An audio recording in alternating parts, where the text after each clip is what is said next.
So yan o. Tugigaraw City Hall. Kaya may pangalan no. Buntun Bridge. So parang tinatawid natin pa rin yung Cagayan River. Ano pala siya no? Steel Bridge. Okay, so mahaba talaga siya. Okay, so ito yung kahabaan ng Cagayan River. Huminto lang kami kasi sa gilid ng daan. Parang may view lang talaga ako. So may dinaanan kaming tulay dito. Pangalan ng tulay na ito, Tigatan Bridge. Parang napakalaking tingnan. Tigatan Bridge. Dito muna kami sa SM City Tugigaraw. Pasok kami. May bilhin lang yung nawala kasi yung tumbler ko. Laki rin pala ng SM City ng Tugigaraw. Malaki. Pasok muna kami. Okay. Kaya hanap kami ng Hanap kami ng Aqua Flask. Kasi Aqua Flask yung sa akin eh. Yung mura lang, yung pinakamaliit. Kasi mas maganda Aqua Flask para matagal yung matagal ma-preserve ang init. Ito, tayo natin. Ito, 14 ounce, 550. Ito siguro. Yan oh. Kano to? 550. Para lang kahit ang kulay. Hanggang dito sir, mga 14 ounce. Pero nga sa gitna, sa baba, 18 ounce na yan sir. Sige. Wait lang ako.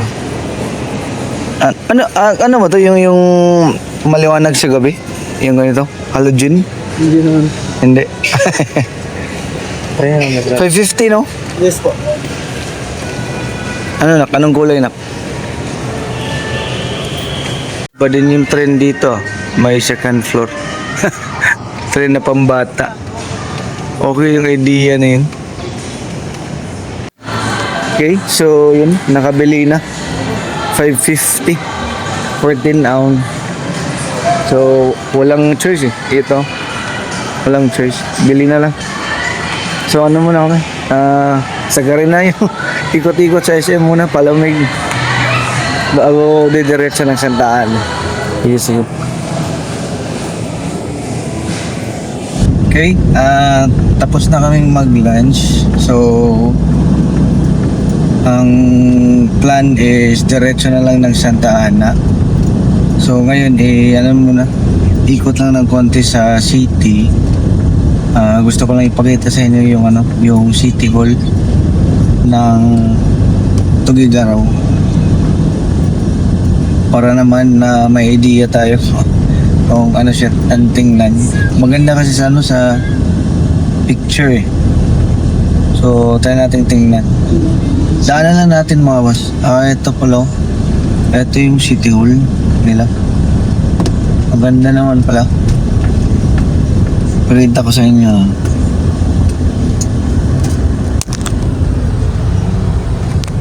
So yun yun yung City Hall ng Tugigaraw.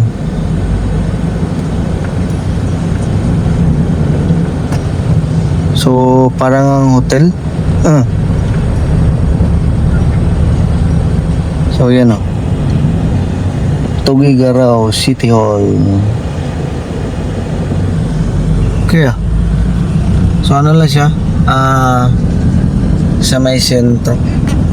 So yun o, City Hall ng Tugigaraw.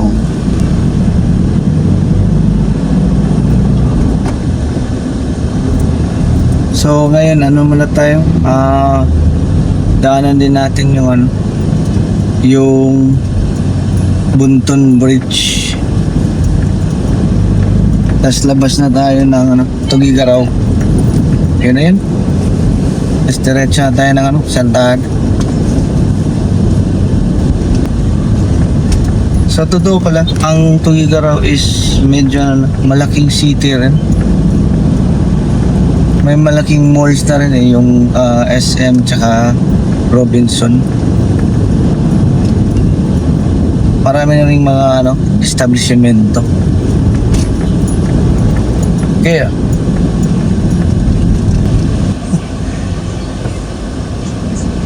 kala ko parang diretso na. Pagkatapos si Tihol bundon na. Hindi pala. Pareho pala. Pabalik kami sa parehong daan. Sige lang. Dito na kami.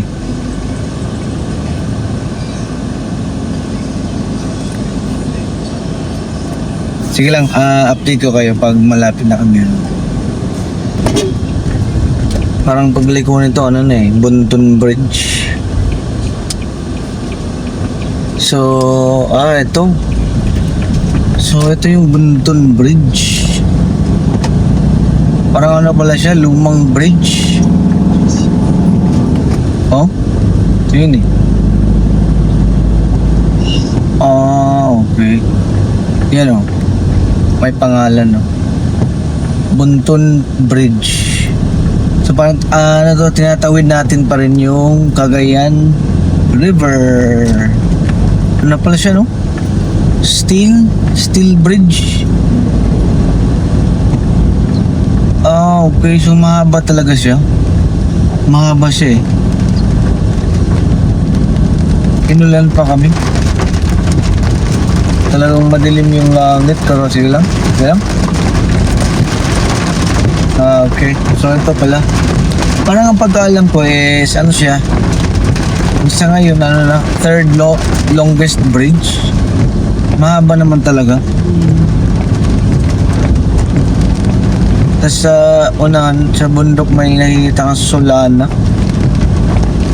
Yung pangalan ng lugar, Solana. Okay din Ang lapad pala ng Cagayan River. Buti na lang na talaga namin nadaanan.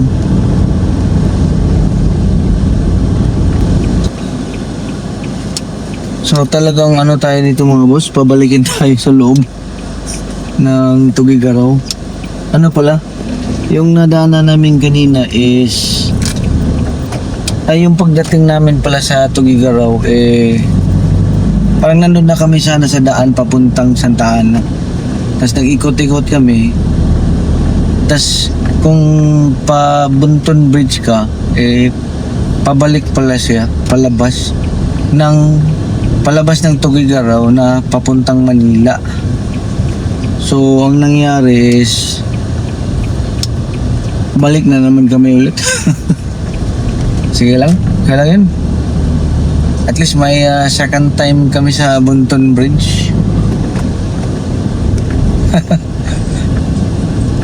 Balik daan. Parang parehong daan siguro Tas straight na ng Santa Ana. Sige lang. Ito, Bunton Bridge. Tingnan natin So yung length niya is 1,099 meters. 1,099 meters. So kung hindi ako nagkamali 1 kilometer and 99 meters. Yun yung haba ng Bunton Bridge. So talagang napakahaba niya. Kasi yung yung San Juanico is 2.8. So natandaan ko 2.8 yun or 2 kilometers plus.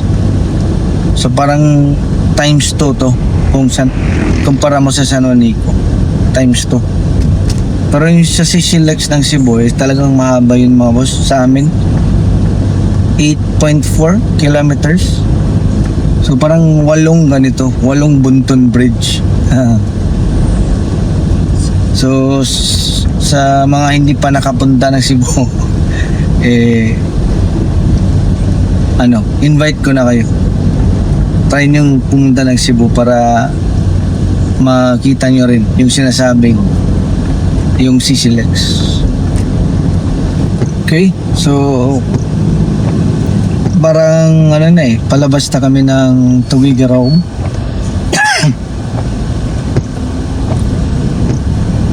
nasa ano na kami, nasa labas ng city. So parang ito na yung daan, dire-diretso na pa Santa Ana. So pakita ko sa inyo yung yung daanan kung saan tayo pupunta. But bago mo na yan, magpagas muna ako kasi baka mahal na dun sa Santa Ana. Pagas na ako dito kasi lang 52 yung diesel nila eh. So pagas na ako muna.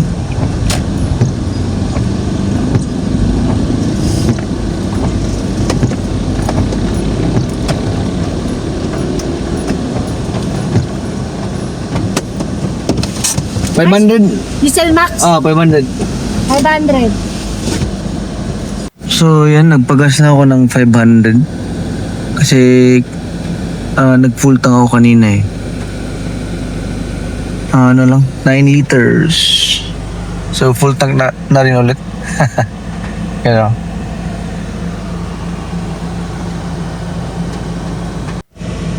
Okay, so ito yung magiging ruta natin from Tuguegarao.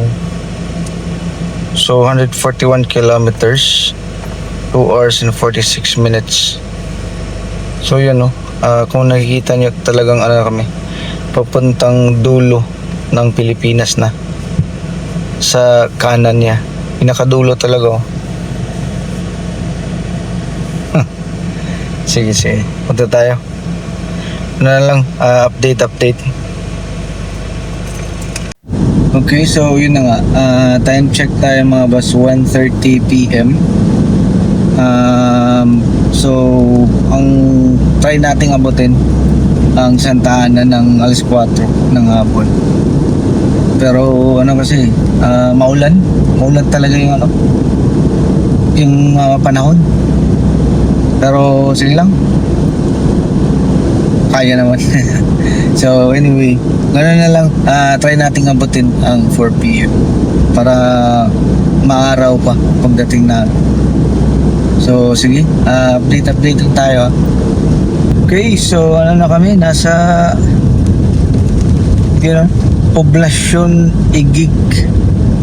Ngayon pala ang pangalan na dinaanan namin, Igig, Cagayan. So kung nakikita nyo sa harap namin mga kasi talagang maulan. Talagang basang-basa yung daan. Pero hindi naman ganun ka-busy. Parang lang, wala masyadong commuter.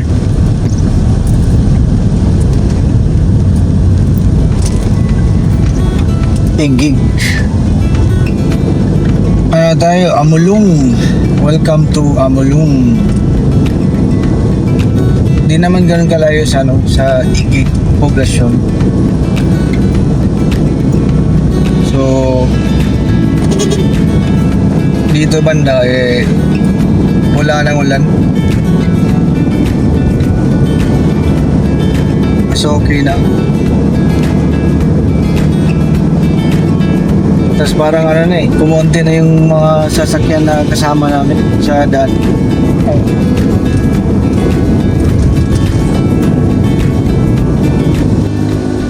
So Lyceum of Alcala,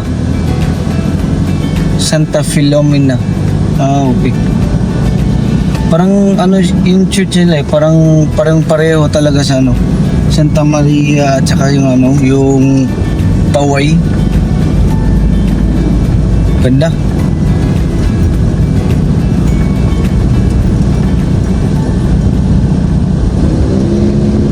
So may dinaanan kaming tulay dito. Pangalan ng tulay na to,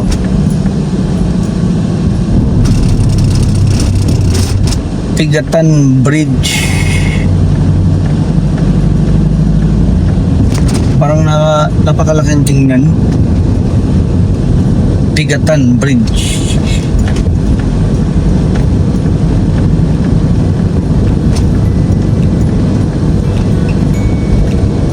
So habang papalapit tayo ng Santa Ana, yung napapansin ko mga boss kumukonti yung mga tao. Konti na lang yung mga bahay na nakikita namin. Okay, so ano tayo? Gataran. Cagayan. Welcome to Cagayan. So dito pala sa Gataran, para siyang stopover eh. Maraming mga nagtitinda.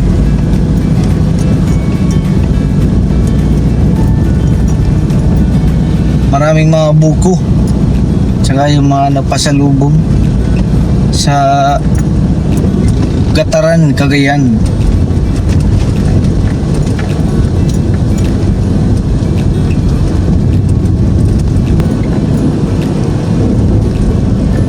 Parang ano, habang binabaybay namin itong highway na to eh, papuntang Cagayan.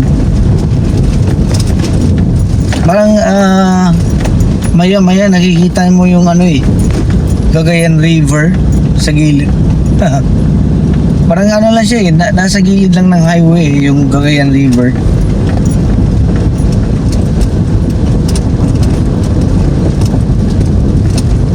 Yun o, sa kaliwa ko, Cagayan River na naman. Okay. Okay, so ito yung kahabaan ng Cagayan River. Huminto lang kami kasi sa gilid ng daan para may view lang talaga ako. Ano talaga siya eh, malawak na river tsaka matubig. Oh, yan o. Nasa highway lang kami. Highway. Zyphon Eatery. Ang lalakas ng mga sasakyan dito. Long highway. You know? So, sige. Wait. Update na lang mamaya. May inayos palang daan dito. Oh? Sa ano? Malapit na kami sa ano eh, sa yung paliko na pa Santa Ana.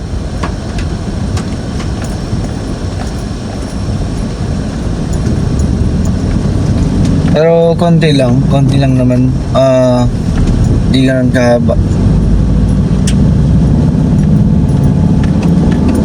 So ngayon ano muna kami, naghahanap kami ng pwedeng makabili ng ano.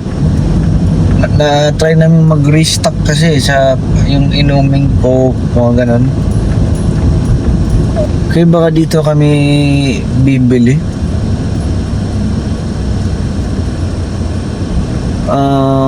Wait ha. Tama. Gataran pa rin ito eh. Gataran, Cagayan. Gataran yung pangalan. Gataran.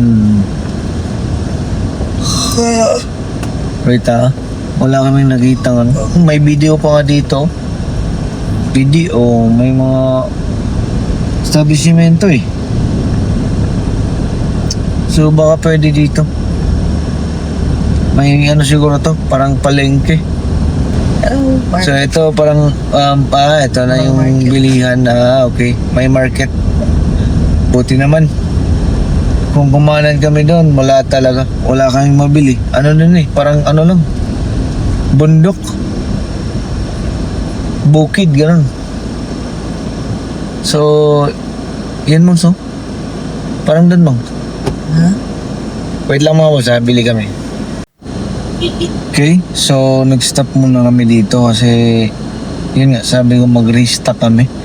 Bibili kami ng soft drinks, mga ganun, juice, ganun, tsaka ano pang makakailanganin namin. Kasi yung nakita kong vlog ni Pros, parang yung Santa Ana is parang ano talaga eh, parang probinsya. Konti lang yung tao, tsaka konti lang yung nagtitinda.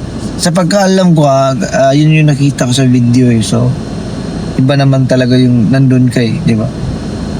Pero iba na yung sigurado tayo kasi pamilya yung kasama natin eh. Mahirap na. So ito, sigurado tayo. Gataran. Pangalan is Gataran, Cagayan. Centro Norte, Gataran, Cagayan. Centro Norte, Gataran, Cagayan.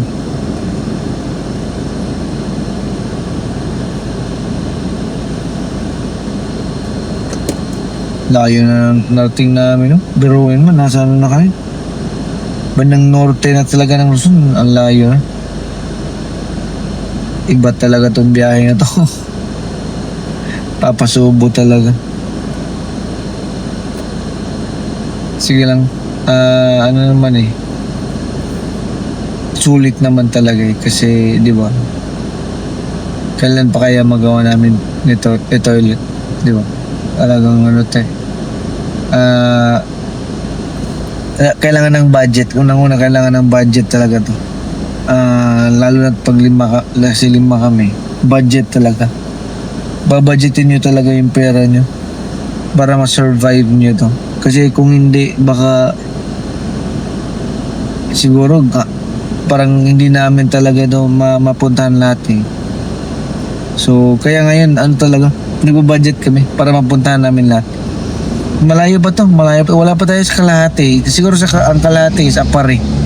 Pagdating namin sa Apari, parang Kalahati na.